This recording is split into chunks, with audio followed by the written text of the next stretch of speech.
There are moments in life when death walks into the room, uninvited, and suddenly everything changes. The arguments we were holding on to lose their power. The deadlines and responsibilities that once felt urgent suddenly seem small. When we stand face to face with the reality of death, we realize how fragile we are, how fleeting time really is. It forces us to look at life not as something guaranteed but as a precious gift we've been borrowing. And in that moment, all the noise quiets down, and the truth stands naked before us. We are not here forever. We are just passing through, and what we do with that time matters. Think about how often we take life for granted. We wake up, rush through our routines, complain about little inconveniences, and make plans as if tomorrow is promised. But the truth is, tomorrow isn't promised to anyone. Death reminds us that every heartbeat is undeserved mercy, every breath is a miracle we didn't create. The fact that you opened your eyes this morning means you've been given another chance to love, to grow, to forgive, to try again.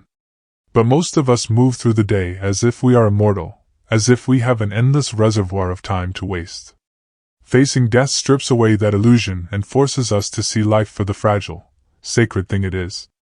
When you attend a funeral or hear the news that someone has passed, you can feel the weight of mortality pressing in on you. Suddenly, the conversations you avoided feel more urgent. The grudges you've carried don't seem worth holding anymore. Death pulls back the curtain and shows us how much time we've wasted chasing things that don't matter. It shakes us awake from the autopilot living we've been stuck in. That's the strange gift of loss.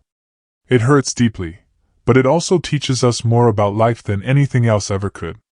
It whispers, "You don't have forever. So what will you do with today?" Life becomes sharper when you realize how fragile it is. A simple walk under the evening sky feels different when you know you may not have infinite evenings left. The laughter of a child, the touch of a loved one, the sound of rain tapping against the window, all of it takes on a richness you can't appreciate until you face the truth of death. It's like your senses come alive. You begin to see that the ordinary moments are not ordinary at all. They are threads of eternity stitched into your day. Death has a way of turning the simple into sacred, if only we are willing to look closely enough. It's easy to get caught up in the belief that more is always better. More success, more money, more recognition, more control. But when death stares us in the face, those illusions crumble. Nobody on their deathbed wishes they had bought more things or worked longer hours. They think about love. They think about moments they missed because they were too distracted. They think about whether they lived with purpose or just went through the motions. Death doesn't just remind us that life is short, it also reminds us that life is not about accumulation, but about connection. That realization can shake us in the best possible way. Imagine living every day with the awareness that it could be your last. Not in a fearful way, but in a grateful way. How different would your choices be? Would you still waste time scrolling endlessly, comparing your life to others? Would you hold back from telling someone you love them? Would you keep hiding your gifts, waiting for the perfect moment to shine? Death reminds us that the perfect moment never comes. The perfect time to live fully is now, in the middle of the mess, in the imperfection, in the ordinary rhythm of your days. It calls you to stop waiting and start living. When we recognize life's fragility, we learn to prioritize differently. We stop putting off important conversations. We make peace with the people we've been avoiding. We spend less time chasing approval and more time being present. We invest in relationships, in experiences, in moments that carry eternal weight. The reminder of death doesn't have to be depressing, it can be liberating. Because once you realize you don't control the length of your days, you can finally start focusing on their depth. That is where the real meaning of life lives, in the depth of how we choose to love, forgive, and serve. Death isn't meant to paralyze us with fear but to wake us up to the reality of how precious life is. If anything, it calls us to gratitude. Gratitude that we get to breathe, to move, to try again. Gratitude that even in loss, we have the chance to cherish what remains. It is in this awareness that hope grows. Hope that our time here has meaning beyond what we see, and hope that the way we live can leave a mark long after we're gone.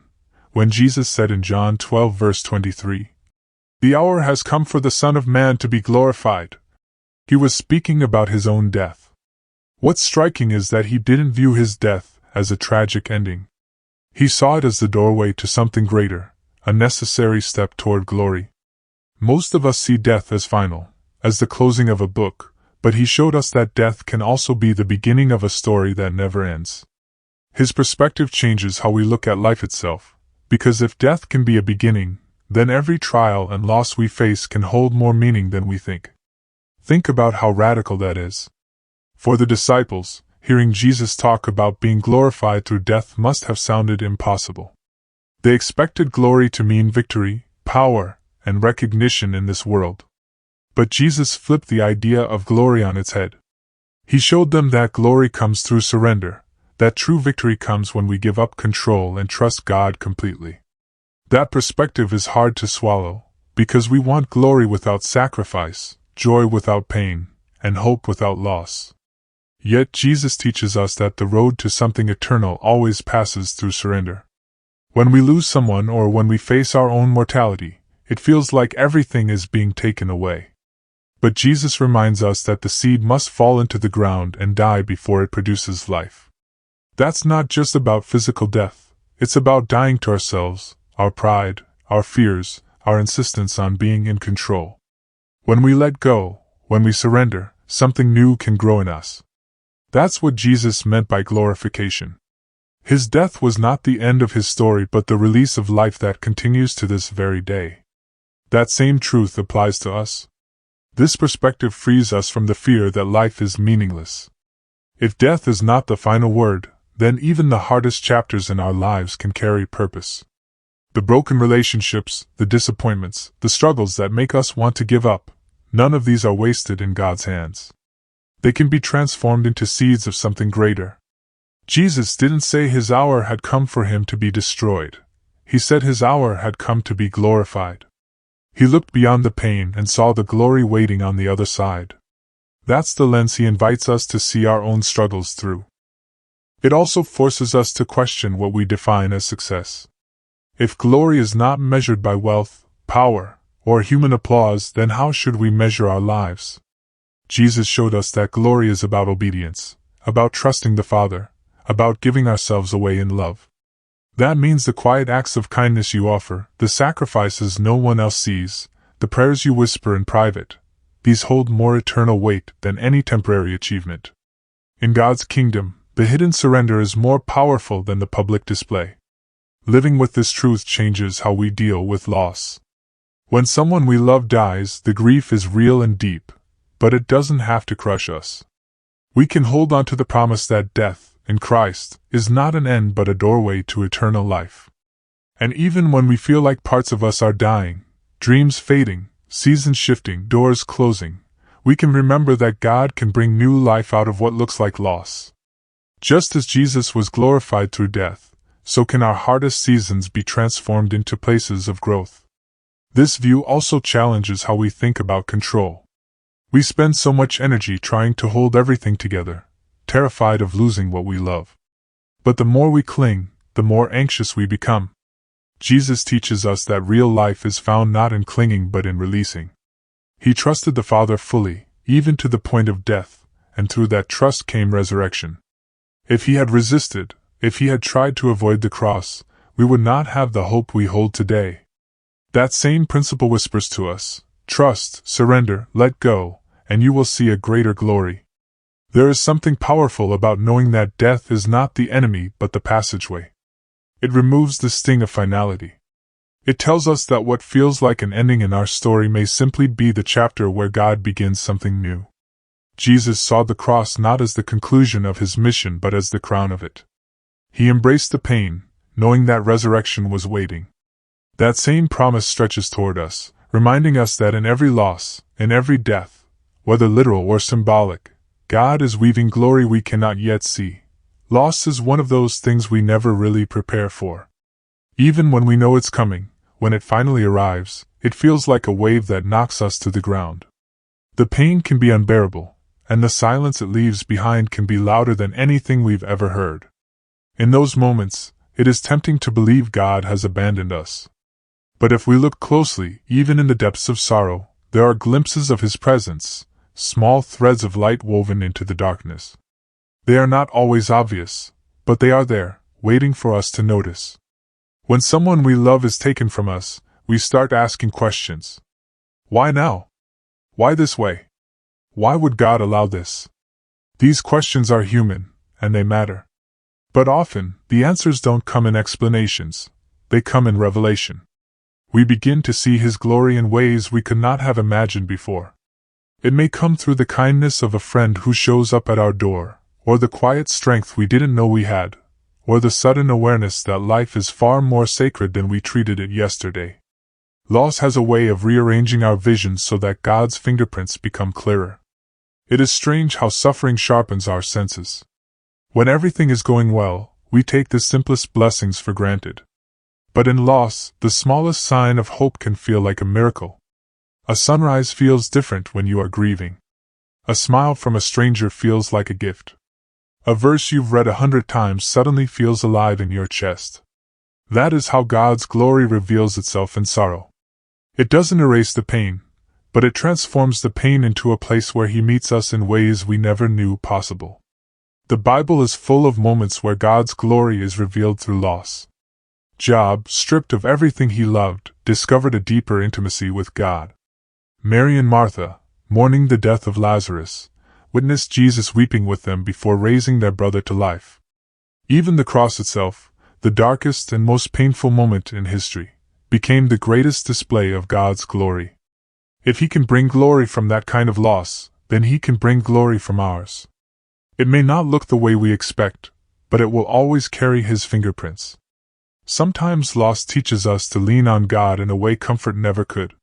When we are comfortable, we convince ourselves that we are in control. But loss shatters that illusion. It forces us to realize that we are dependent, fragile, and in desperate need of strength beyond our own. And in that desperate place, His glory shines the brightest. We find peace we can't explain, courage we never thought we had, and a hope that doesn't come from circumstances but from Him alone. That is the unexpected beauty hidden inside the sorrow. It also changes how we see others. When you've walked through loss, you develop a sensitivity to pain in the lives of people around you. You no longer dismiss their tears or minimize their struggles. You see them, because you know what it feels like to be broken. And in that seeing, you reflect God's heart to them. His glory isn't just revealed to you in your loss. It is revealed through you as you carry comfort and compassion to others. That ripple effect is part of His design. Your sorrow becomes the soil for someone else's healing. Loss can also shift our perspective about what really matters. Before, we may have been consumed by things that seemed important but carried no eternal weight. After loss, we begin to see that love, faith, and presence are what truly matter. God's glory shines in that shift. He uses sorrow to strip away what is shallow so that we can cling to what is real. And once you've seen life through the lens of loss, you can't go back to living like before. You begin to carry an awareness of eternity in everything you do. And perhaps most powerfully, loss gives us a longing for God's kingdom in a way nothing else does. When someone we love is gone, heaven becomes more than an idea, it becomes a hope we cling to. We look forward to the day when there will be no more tears, no more goodbyes, no more pain. That longing itself is a reflection of His glory, a reminder that we were made for more than this world. Sorrow awakens that truth in us, and in that awakening, His purpose quietly shines. Faith is like an anchor that keeps us steady when life feels like it's tossing us in every direction. We live in a world that tells us to focus on what we can see, touch, and measure, but Scripture reminds us that those things are fleeting. What is seen is temporary. The house you live in, the car you drive, even the body you are in right now will eventually fade. It is the unseen, the things of the Spirit, the promises of God, the eternal truths, that will last. Faith helps us fix our eyes on what we cannot see yet know to be more real than anything around us. This is not easy because everything in us wants proof. We want to see before we believe, but faith flips that around. Faith says, believe first, and then you'll see. It calls us to trust that even when the evidence looks like failure, God is still working. When everything visible tells you to give up, faith whispers that there is something eternal unfolding beyond your sight. It is this unseen reality that gives strength when the visible one is crumbling. Without faith, we are tied to the temporary, but with faith, we are tethered to the everlasting. Think about how often we get consumed by what we can see. The bills piling up, the job we lost, the relationship that broke, the sickness that won't go away. These things stare us down and try to convince us they are all there is. But faith reminds us that they are not the final word. They are temporary struggles, not eternal realities. Faith lifts our eyes above what is pressing against us and helps us glimpse the bigger picture, the eternal perspective. And that perspective changes how we endure the moment. The unseen world is not abstract or imaginary. It is the truest reality. Love, hope, grace, forgiveness, these things cannot be measured with a ruler, but they are more powerful than any physical possession. They are what carry us when material things fail. Faith draws us into that reality, reminding us that what matters most is often invisible. It is in the unseen where God is at work, shaping us, guiding us, preparing us for a glory that outweighs every trial. That is why Paul says we fix our eyes not on what is seen, but on what is unseen. Faith is also what gives us courage in the face of loss. When someone we love dies, all we see is the emptiness, the absence, the silence. But faith tells us there is more, that death is not the end, but a doorway into eternity. Without faith, death looks like final defeat. With faith, death becomes transition. We may not see heaven right now, but faith anchors us in the truth that it is real, that God has prepared a place for those who love Him, and that this separation is temporary. Faith also shapes how we live in the present. If you believe that what is unseen is eternal, you stop living for things that fade. You invest in people instead of possessions. You choose kindness over competition. You let go of grudges because you know they hold no weight in eternity. The temporary loses its grip, and the eternal begins to guide your choices. That is what it means to be anchored in eternal truth. You stop chasing shadows and start walking in light. There is a quiet freedom that comes when you live this way. The stress of keeping up, of proving yourself, of always wanting more begins to loosen. Because faith reminds you that none of those things last. The promotion, the applause, the recognition, all of it will fade like smoke. What endures is the love you give, the faith you hold, the trust you place in God. Anchoring your life in those things keeps you steady when the visible world shakes. And perhaps the most powerful part of faith is that it allows us to live with hope even when we don't have answers. We don't need to see the full picture to trust the one who holds it. Faith says, I may not see it now, but I know it's there. I may not understand today, but I trust that eternity will make sense of it. That kind of faith turns uncertainty into peace. It doesn't remove the storm, but it gives us an anchor so the storm doesn't pull us under. There are seasons in life where it feels like God has gone quiet. You pray, but the answers don't come. You seek, but nothing seems to shift. Those are the shadow seasons, when everything in you wants to believe He has forgotten you. Yet Scripture reminds us that God often does His greatest work in the hidden places, in the silence, in the shadows. Just because you cannot see Him doesn't mean He isn't moving. Faith is learning to trust that the unseen hand of God is still at work, weaving a story we may not understand right now. The valley is not a place we choose, but it is often where God shapes us most deeply. On the mountaintop, everything feels clear and bright, but in the valley, we are stripped of the illusions we carry. In that space of weakness and confusion, we discover a deeper reliance on Him. God does not promise us an easy life. He promises us His presence in the midst of whatever we face. And sometimes, His presence is not loud or obvious. It is quiet, like a whisper, guiding us step by step when we can't see the whole path ahead. When we face struggles, our first instinct is to want them removed. We want the pain to stop, the burden to lift, the problem to disappear. But God often uses those very struggles to prepare us, to strengthen us, to deepen our faith. Think about Joseph sitting in prison, forgotten by people but not by God. In that dark place, God was shaping his character for the role he would later play in saving nations. What looked like abandonment was actually preparation. That's how God works in the shadows, doing more than we can see while we wait. Trusting Him in those seasons requires letting go of the need for constant clarity. We want explanations. We want to know why. But faith is about leaning into His character even when we don't have the answers. It is saying, I don't see how this will work out, but I know you are good. I know you are faithful. That kind of trust is not built on feelings or circumstances, but on the unchanging nature of God. When the valley feels long and the shadows feel heavy, that trust becomes the anchor that keeps us standing.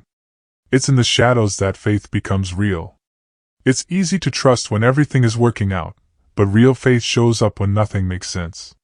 When the job falls through, when the diagnosis is bad, when the relationship ends, that is where faith is tested. And yet, it is in those very moments that we can experience God's strength in a way we never would otherwise. Paul said God's power is made perfect in weakness. That means the shadows are not evidence of His absence. They are the stage for His strength to be revealed. The hidden work of God often takes time, and that can be frustrating. We live in a world that demands quick answers and instant solutions. But God is not hurried. He is not pressured by deadlines. His timing may feel slow to us, but it is perfect. And while we wait, He is forming something inside of us that cannot be rushed. Patience, resilience, humility, these qualities are often birthed in the shadows, where nobody sees but God. And when the time is right, what He has been shaping in the dark will be revealed in the light. Learning to trust God in the shadows also teaches us empathy. Once you've walked through a valley, you understand the pain of others more deeply. You become slower to judge, quicker to listen, more willing to sit with someone in their hurt. Your own struggles equip you to be a source of comfort. That too is part of God's hidden work. He doesn't just shape you for yourself. He shapes you so that your life can become a testimony and a shelter for others. Your scars can shine as reminders that He was with you all along. And maybe the most important truth about God working in the shadows is this: He never wastes anything. The nights you cried, the prayers you thought went unheard, the confusion you carried, none of it is wasted. He sees it all. He collects every tear, and He weaves every moment into His greater purpose. It may not look the way you imagined, and it may not unfold on your timeline, but nothing is pointless in His hands. Faith is trusting that even in the darkest valley, even in the silence, His work continues. Suffering is something none of us want, yet none of us escape. It shows up in different forms: loss, betrayal, sickness, failure, and when it hits, it can feel unbearable. But the story of the cross shows us that pain is never the final word. The cross looked like defeat. It looked like the end of hope. Yet from it came the greatest victory in history. Every cross, every season of suffering, carries within it the promise of resurrection. The very place where you feel broken can become the place where new life begins to rise. It is easy to think that suffering means God has abandoned us, but the cross itself proves the opposite. Jesus endured the weight of suffering not because He was far from God but because He was fulfilling God's plan. That changes how we see our own pain. What feels like destruction may actually be the soil for growth. What feels like death may be the beginning of transformation. Resurrection doesn't come in spite of the cross, it comes because of it. Without the pain, there would be no rising. When we are in the middle of suffering, resurrection feels distant, almost impossible to imagine. We want relief now, but God is often writing a longer story. Think of how the disciples felt watching Jesus die. All they could see was the end. They didn't know Sunday was coming. We are the same way. In the moment, all we see is the cross in front of us. But faith reminds us that Sunday always comes. New life is promised, even when we can't see how.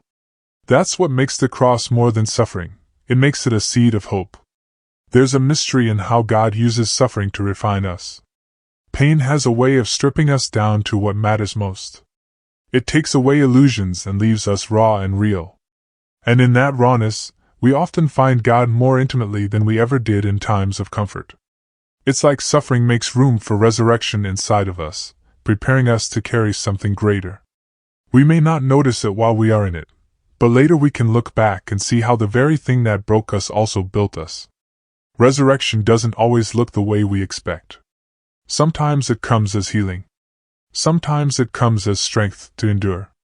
Sometimes it comes as a completely new chapter we never planned for. But it always comes.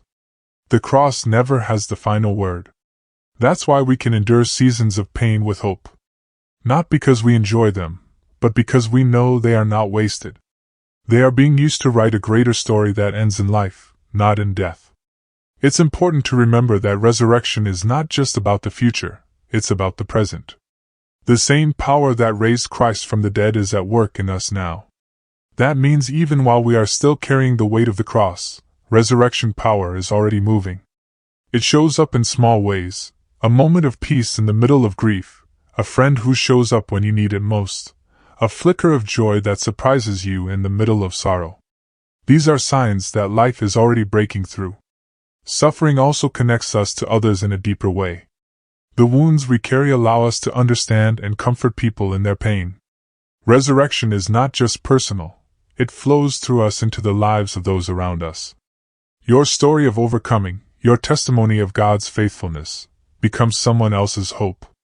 In that way, resurrection spreads. What began as your private cross becomes a public witness of God's power to bring life out of death. Every cross is heavy, and none of us ask for it. But the promise of resurrection means that not a single tear is wasted, not a single moment of pain is without purpose. Just as Jesus walked through the cross to get to resurrection, we too must walk through our suffering to experience new life.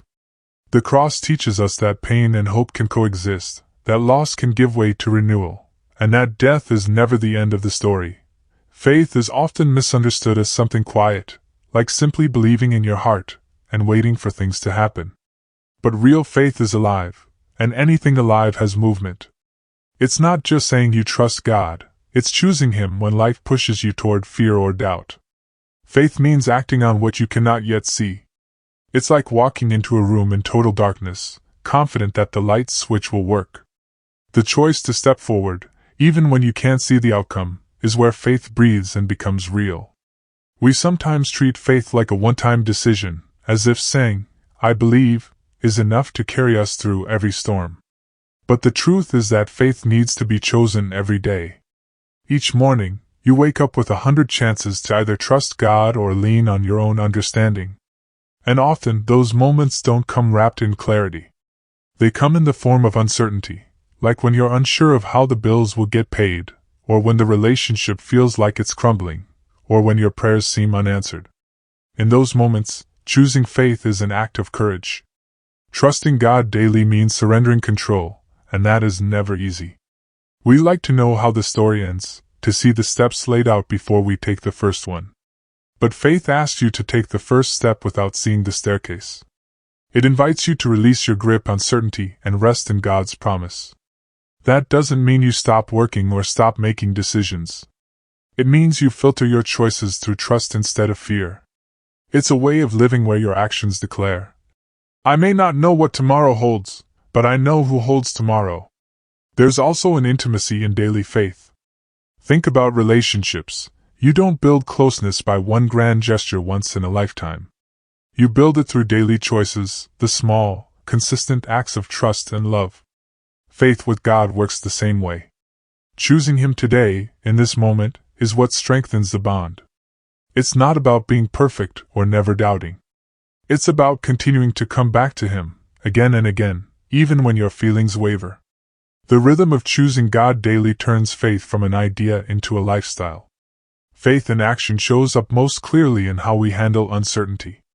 When the outcome is guaranteed, faith is easy. But when you're standing at the edge of what you don't understand, that's where faith stretches you. Maybe it means forgiving someone who hurt you deeply, even when you don't know if they'll change. Maybe it means applying for the job you don't feel qualified for, trusting that God opens doors no one can shut. Maybe it means waiting when everything in you wants to rush ahead. Each of these moments becomes an expression of trust in motion. What makes faith powerful is not just belief but obedience. The Bible reminds us that faith without works is dead, not because works earn us anything, but because genuine trust naturally leads to action. If you believe a bridge can hold your weight, you step onto it. If you believe God's promises, you live like they're true. That's what separates passive belief from active faith. One stays safe on the shore, the other walks on water. And while walking on water feels terrifying, it is also where miracles happen. The daily practice of choosing God is also a way of keeping your heart steady in a world that is anything but steady. Life throws so many shifting circumstances at us, and it's easy to get tossed around by them. But when your anchor is in God, your actions reflect a deeper confidence. Even when emotions pull one way, faith calls you to move another. That kind of daily trust builds resilience. Over time, it changes the way you respond to pressure. You no longer live only by what you see, you begin to live by what you know to be true. Active faith also creates room for God to work. When you choose Him in uncertainty, you're making space for His strength to meet your weakness. You're giving Him the opportunity to show up in ways you couldn't have planned. This is how testimonies are born, through choices that seemed small at the time but open the door for something bigger. And the more you see God come through, the more your trust deepens. Faith grows by exercise. The more you act on it, the stronger it becomes, and the stronger it becomes, the more natural it feels to trust Him again tomorrow. We live in a world that constantly tells us to be strong, to push harder, to rely on ourselves. From the time we're young, the message is drilled into us: you can't depend on anyone, you need to figure it out on your own. And while there's value in responsibility, that mindset can leave us exhausted. The truth is that human strength always runs out. No matter how disciplined or determined we are, there comes a point where our ability ends. It's in that place of weakness that God's strength can finally be revealed, because His power is not limited like ours. Letting go of self-reliance is one of the hardest things to do. We feel safer when we're in control, when we're the ones holding the wheel. But control is often an illusion. We can't predict tomorrow, we can't stop heartbreak, and we can't prevent every setback. What we can do is surrender that constant pressure to God and allow Him to carry what we were never designed to carry. When we release our grip, we give space for His strength to step in. And it's in that surrender that His glory shines most brightly. Weakness has a way of humbling us. It strips away the masks we put on and forces us to admit we don't have it all together. While that can feel painful, it's actually the doorway to freedom. Pretending to be strong all the time is exhausting, and it keeps us from experiencing God's presence in the rawest places of our lives. When we finally stop pretending and say, "I can't do this on my own," that's when we discover the depth of His strength. His glory is not revealed in our perfection but in our dependence. It's important to see weakness not as failure but as invitation.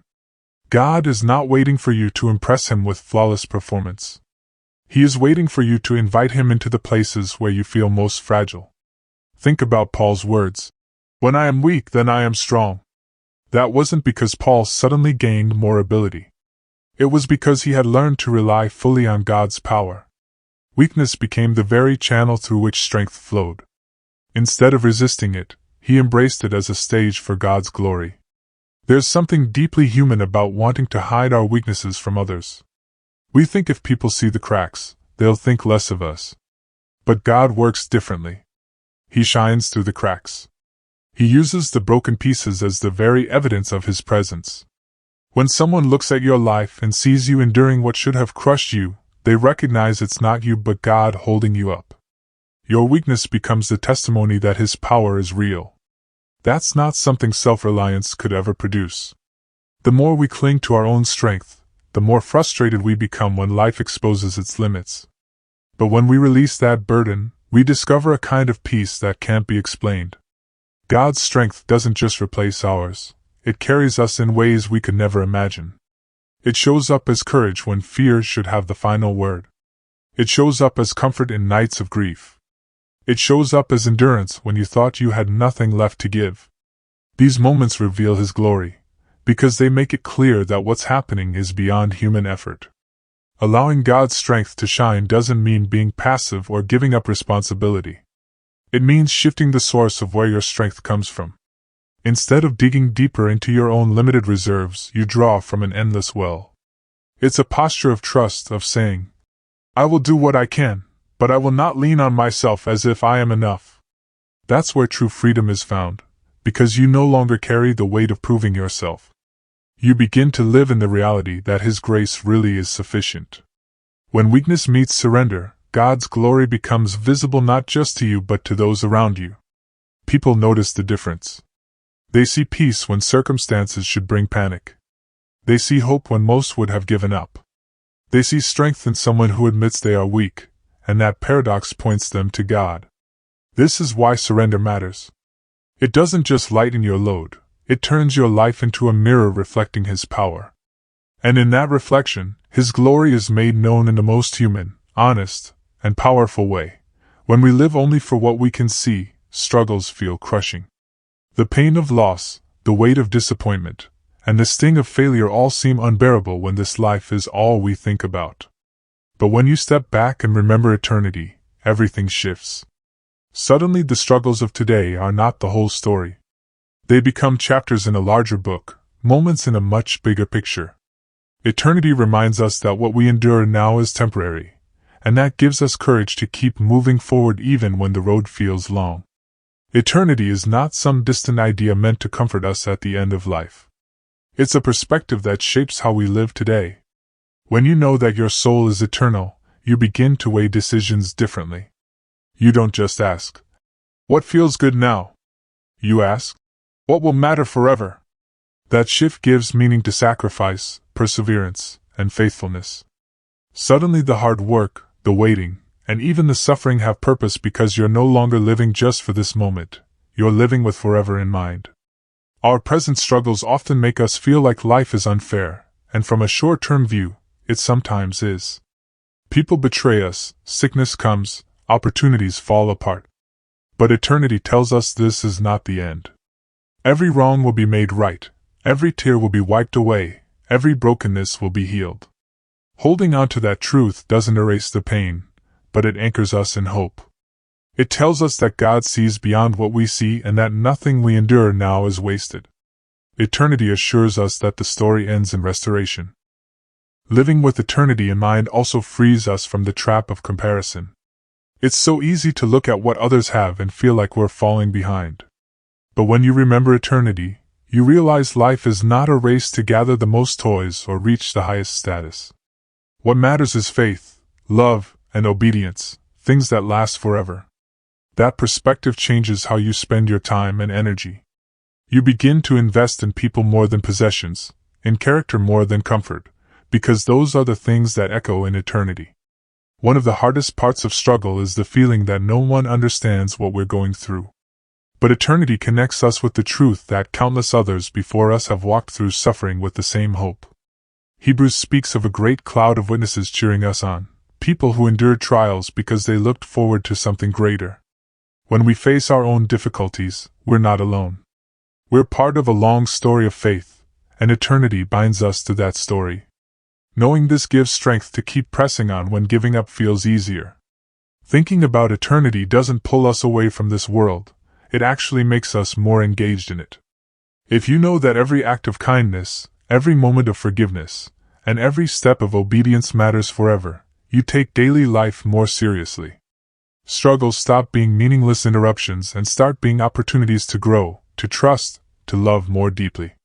Eternity gives weight to the present, reminding us that the way we respond today is shaping something much larger than what we can see. There is also a freedom that comes with living for eternity. If this life is all there is, then every loss feels final and every failure feels devastating. But if eternity is real, you can face loss with the assurance that it's not the end. You can endure failure knowing that redemption is always possible. Eternity tells us that no season is wasted, that even when life feels broken beyond repair, God is weaving it into a plan that extends beyond time itself. That perspective keeps us from being crushed under the weight of temporary pain. Eternity also draws our hearts closer to God.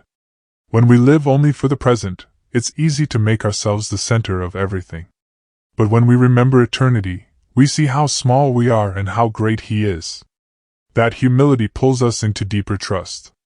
Our struggles, then, are no longer things to avoid at all costs but opportunities to lean on Him more fully. Eternity shifts the focus from, "Why me?" to, "What is God shaping in me?" And in that shift, our struggles take on new meaning that carries us through. Life has a way of pulling us in 100 directions. Work, relationships, finances, and personal goals all compete for our attention. Without even realizing it, we often put these things at the center of our lives, hoping they'll bring peace and fulfillment. But the truth is, none of them can carry the weight of being first. When God isn't at the center, everything else slips out of balance. Putting Him first is not about becoming religious. It's about setting your heart in the only place where it can find stability. When God takes first place, your priorities begin to shift. You stop chasing approval from people who can never fully satisfy you, and you start seeking the approval of the one who knows you completely. This change doesn't happen overnight, but little by little, your decisions reflect a deeper trust. You think differently about time, money, and energy. What once consumed you begins to lose its grip because your heart has been realigned. The things of this world no longer control you the way they once did. Freedom comes when God is first because you no longer live under the pressure of trying to control everything yourself. You learn to rest in His guidance, even when you don't have all the answers. Instead of running yourself into the ground trying to make life work, you trust that He is already working behind the scenes. This doesn't mean you stop being responsible, but it does mean you release the constant anxiety of thinking it's all on your shoulders. That release is where peace begins to grow. Putting God first also reshapes how you see success. The world tells us success is about wealth, recognition, or power. But when God is at the center, you measure success by faithfulness. Did you live with integrity? Did you love well? Did you honor Him in your choices? Those are the questions that begin to guide you. And when your definition of success changes, the pressure to live up to everyone else's standards begins to fade. You find yourself free to live with purpose instead of performance. There's also a clarity that comes when God is first. Decisions that once felt overwhelming become easier because you're not relying only on your own understanding. You begin to filter choices through prayer, through scripture, and through the quiet voice of the Spirit. This doesn't mean you'll always get it right, but it does mean you're no longer wandering without direction. Clarity grows from alignment, and alignment comes from surrender. When your heart is in the right place, your steps follow more naturally. Another part of walking in true freedom is being released from comparison. When you live with God first, you realize your life doesn't have to look like anyone else's. You don't need to keep up, compete, or prove your worth. You begin to rest in the truth that God made you uniquely, and that your path will not look like the path of those around you. This freedom allows you to celebrate others without envy and to walk your own journey without shame. Putting God first also affects relationships in powerful ways. When He is your source, you stop demanding that other people fill the emptiness in your heart. Instead, you can love from a place of abundance rather than need. That shift changes everything. Friendships deepen because they're not based on pressure or expectation. Romantic relationships grow stronger because they're grounded in something bigger than two people. Even conflict becomes less destructive because your identity isn't on the line, you're anchored in God's love. At the core of it all, putting God first is about freedom. Freedom from fear, from control, from comparison, and from the endless striving to make life work without Him. When He is the center, the rest of life finds its rightful place. Struggles don't disappear, but they no longer define you. Success doesn't own you, because you know your worth comes from Him. And little by little, as your heart realigns and your priorities reshape, you find yourself walking lighter, freer, and more fully alive than you ever thought possible.